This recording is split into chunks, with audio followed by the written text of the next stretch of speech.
voir comment choisir votre APN ou votre caméra. Donc la première question, c'est qu'est-ce qu'on prend? Un APN, une caméra. Les avantages de l'APN, c'est que c'est moins cher, clairement. C'est plus simple, plus intuitif à utiliser.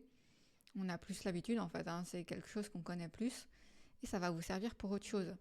Vous allez pouvoir l'utiliser pour faire de la photo diurne, je sais pas, la photo de portrait, la photo de votre chien, de votre chat, de vos enfants, de paysages, mais pas nocturnes. Bref, tout ce que vous voulez. Les avantages de la caméra, performance. Clairement, en astrophoto, c'est logique, mais il n'y aura pas mieux que des caméras dédiées à astrophoto. Alors, comment on choisit les APN? En fait, déjà, il vous faut soit un APN réflexe, soit un hybride. Pourquoi? Parce qu'il faut absolument que vous puissiez enlever l'objectif. Ou alors, vous shootez directement avec l'objectif.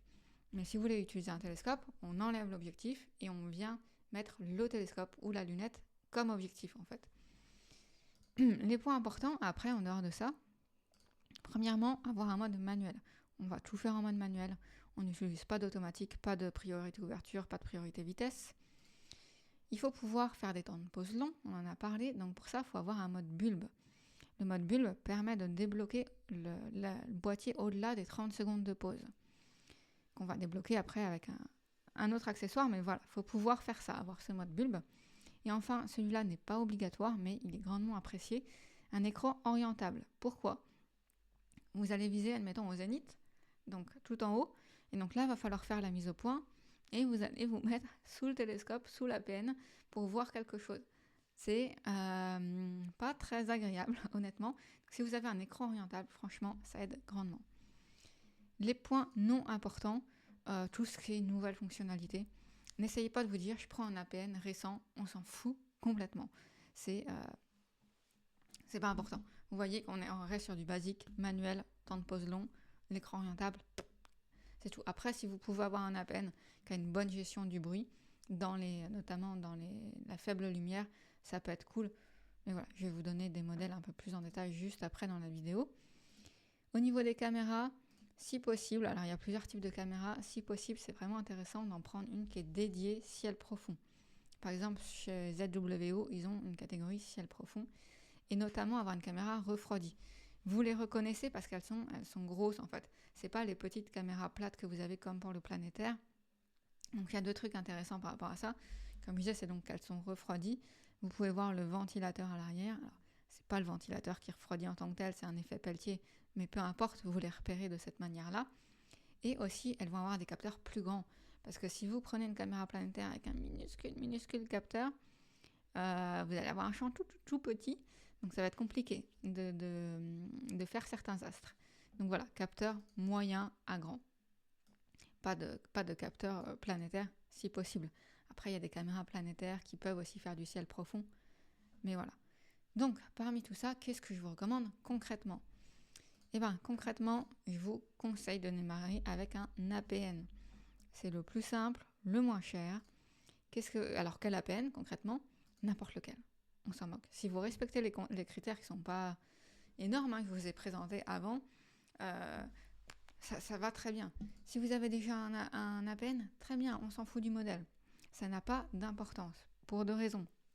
La première, comme je disais, c'est que voilà, on n'a pas besoin de nouvelles fonctionnalités, des trucs de fou, on les utilise pas. De toute façon, on enlève toutes les fonctionnalités avancées.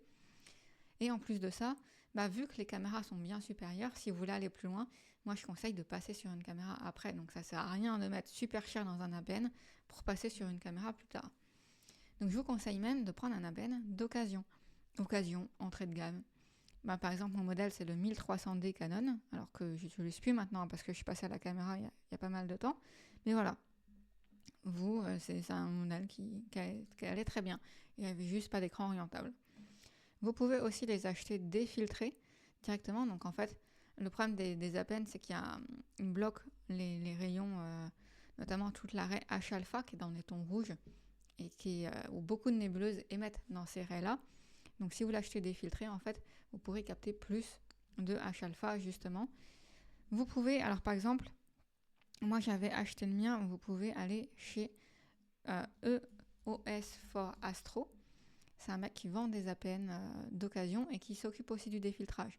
Soit vous lui envoyez l'APN et il vous le défiltre, ou alors vous pouvez directement acheter des APN d'occasion. Voilà. Vous voyez ici, il y a plusieurs modèles. Alors là, ceux-là sont assez chers. Vous pouvez en voir d'autres. Moi, j'en ai, voilà. Vous voyez, si on en a un 220, 330. Voilà. Et donc, au niveau des caméras, eh ben, les caméras, je vous ai dit, voilà, ciel profond, capteur grand à moyen. Et je vais vous mettre à la limite des modèles de caméras les mieux, en fait. Alors, en fonction de votre budget, je vais essayer de mettre plusieurs budgets. Je vous mets les liens directement sous la vidéo, comme ça vous aurez des modèles que je sais qui vont bien.